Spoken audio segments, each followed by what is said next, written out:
पाकिस्तान के top doctors के साथ अपॉइंटमेंट बुक करें, वो भी पेशेंट फीडबैक देखते हुए। आज ही ओला डॉक ऐप डाउनलोड करें। ओला डॉक, डॉक्टर का अपॉइंटमेंट आसानी से। अस्सलाम वालेकुम, मेरा नाम डॉक्टर सबीका है और मैं कंसल्टेंट डर्मेटोलॉजिस्ट हूँ दारुल सेहत हॉस्पिटल, फातिमिया हॉस्पिटल और रिम्स ट्रॉमा हॉस्पिटल में। आज हम आपके साथ स्किन के वो प्रॉब्लम्स डिस्कस करेंगे जो कि समर मंथ्स में हमें बहुत कॉमनली देखने को मिलते हैं। वी ऑल नो पाकिस्तान में पिछले एक मंथ में बहुत हाई टेम्परेचर्स रहे हैं, ह्यूमिडिटी भी बहुत हाई है। तो जो स्किन प्रॉब्लम्स हम आजकल बहुत कॉमनली क्लिनिक में देख रहे हैं उनमें से सबसे नंबर 1 है एक्ने के ब्रेकआउट्स। तो बेसिकली स्वेट जब हमारा बॉडी का एक नॉर्मल फिजियोलॉजिकल रिस्पॉन्स है कि जब समर ज़्यादा होती हैं तो स्वेट ग्लैंड ज़्यादा एक्टिव हो जाते हैं as well as sebaceous glands. तो ये सीबम और स्वेट जब हमारे पोर्स को क्लॉग कर देते हैं तो बैक्टीरिया वहाँ प्रोलिफरेट करते हैं और इवेंचुअली एक्ने बम्प्स या पिंपल्स आपके स्किन पे आ जाते हैं, जो कि बहुत वरीसम हैं आजकल की जनरेशन के लिए। तो इसको कंट्रोल करने के लिए क्या किया जा सकता है? द फर्स्ट थिंग इज़ कि आप अपने ऑयल को ड्राई करते रहें। ब्लॉटिंग शीट्स मार्केट में अवेलेबल हैं, वरना आप कोई सॉफ्ट कॉटन का क्लॉथ अपने साथ रख सकते हैं जिससे आप डैप करते रहें स्वेट को। मेक श्योर कि आप वाइप ना करें क्योंकि स्वेट कभी कभी स्किन को इरिटेट कर देता है। दूसरा, you should use salicylic acid based face washes क्योंकि वो काफ़ी देर तक सीबम और स्वेट को कंट्रोल करके रखता है। तीसरा, मेकअप का इस्तेमाल इस मौसम में कम से कम करें, और अगर आप मेकअप यूज़ कर रहे हैं तो मेक श्योर अगर आपकी स्किन एक्ने प्रोन है तो प्रोडक्ट्स के ऊपर नॉन कोमेडोजेनिक या फिर वोंट क्लॉग पोर्स लिखा हुआ हो तो वो आपकी स्किन को सूट करेंगे। तो दूसरा प्रॉब्लम जो हम बहुत कॉमनली देख रहे हैं वो है हीट रैश या प्रिकली हीट का प्रॉब्लम। बेसिकली जब स्वेट बहुत ज़्यादा सिक्रीट हो रहा होता है तो वो अपनी खुद की स्वेट ग्लैंड्स की डक्ट्स को ब्लॉक कर देता है, और जब वो ब्लॉक हो जाती हैं तो हमें बहुत छोटे छोटे टाइनी से इची बम्प्स नज़र आते हैं अपनी बॉडी पर, जिसको हम हीट रैश या प्रिकली हीट कहते हैं क्योंकि वो प्रिकली सी सेंसेशन कॉज कर रहे होते हैं। इसको प्रिवेंट करने के लिए क्या करना चाहिए? Anything that can control your sweat. आप उसको अगर स्वेटिंग से बचाएंगे ख़ुद को तो आपको हीट रैश नहीं होगा। So basically loose fitting clothes पहने, प्योर कॉटन या प्योर लॉन के क्लोथ्स पहने, ज़्यादा से ज़्यादा इंडोर्स रहें और अपनी जो बाहर की एक्टिविटीज़ हैं उनको इस तरह स्केड्यूल करें कि वो इवनिंग टाइम पे हो। एंटीपर्स्पिरेंट्स यूज़ करें। एक सॉफ्ट कॉटन का टॉवल रखें अपने साथ, अगर स्वेटिंग हो और आपके लिए पॉसिबल हो तो जल्द से जल्द ड्राई कर लें बॉडी के ऊपर से। एंड इसके अलावा some over the counter soothing lotions भी मौजूद हैं जो आप हीट रैश अगर आपको निकल आए तो उस पर यूज़ कर सकते हैं। तीसरा प्रॉब्लम जो हम बहुत कॉमनली देख रहे हैं वो है इंटरट्राइगो का प्रॉब्लम।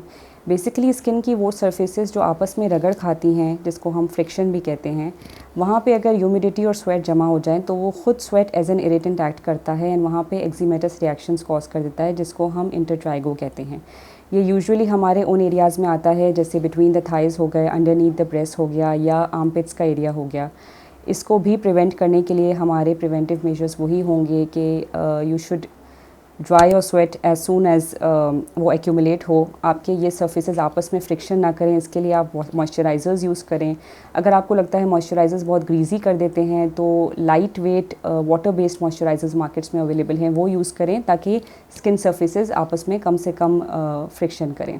फोर्थ प्रॉब्लम जो कि बहुत कॉमनली आ रहा है वो है फॉलिकुलाइटिस का प्रॉब्लम, जो कि बैक्टीरियल इन्फेक्शन होता है हमारे हेयर फॉलिकल्स का। ये उन लोगों में ज़्यादा आता है जो कि टाइट फिटिंग कपड़े पहन रहे होते हैं और उसके बाद वर्कआउट कर रहे होते हैं।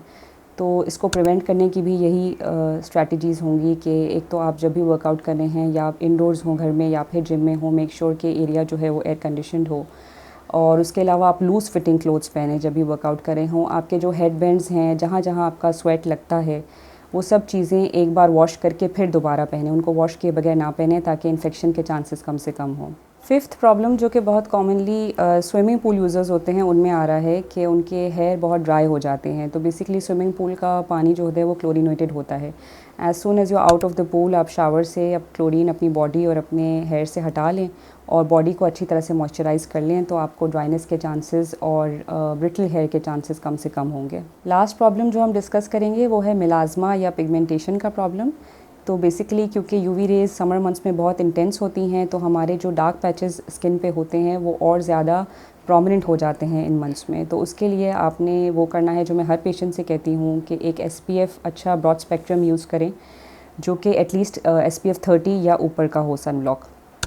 और अगर आपको लगता है कि आपकी स्किन ऑयली है और सन ब्लॉक उसको बहुत ज़्यादा ग्रीजी कर देता है तो बहुत सारे हमारे पास लाइट वेट जेल बेस्ड सनब्लॉक्स भी अवेलेबल हैं, उनका इस्तेमाल ज़्यादा से ज़्यादा करें। अगर आप आउटडोर्स हैं तो कोशिश करें कि आप ब्रॉड ब्रिम्ड हैट्स पहनें और कूल क्लोथ्स पहनें, ऐसे क्लोथ्स जो कि ब्लैक कलर के या डार्क कलर के ना हों, क्योंकि वो सनलाइट को ज़्यादा एब्जॉर्ब करते हैं। एंड लास्टली, बहुत इंपॉर्टेंट, पानी ज़्यादा से ज़्यादा पिएँ। या water intake should be at least 2.5 litres per day. और वाटर जो है सिर्फ आपके इंटरनल ऑर्गन्स को फंक्शन करने में हेल्प नहीं करता, बल्कि आपकी स्किन के प्रॉब्लम्स को भी कॉम्बैट करने में हेल्प करता है। एंड जब आप अपना ख्याल रख रहे हैं तो अपने आसपास के लिविंग क्रिएचर्स का भी ख्याल रखें, एंड बर्ड्स एंड एनिमल्स के लिए भी पानी भर के रखें बाहर, क्लीन फ्रेश वाटर। अगर आपको इनमें से कोई चीज़ समझ में नहीं आती या आपकी स्किन प्रॉब्लम इन चीज़ों से कंट्रोल नहीं होती, then you can visit me and take an appointment via Oladoc और walk in to the clinics that mentioned before. Pakistan के टॉप डॉक्टर्स के साथ अपॉइंटमेंट बुक करें, वो भी पेशेंट फीडबैक देखते हुए। लाखों लोगों की तरह पाकिस्तान के सबसे बड़े डॉक्टर नेटवर्क का फायदा उठाएं और आज ही ओला डॉक ऐप डाउनलोड करें। ओला डॉक, डॉक्टर का अपॉइंटमेंट आसानी से।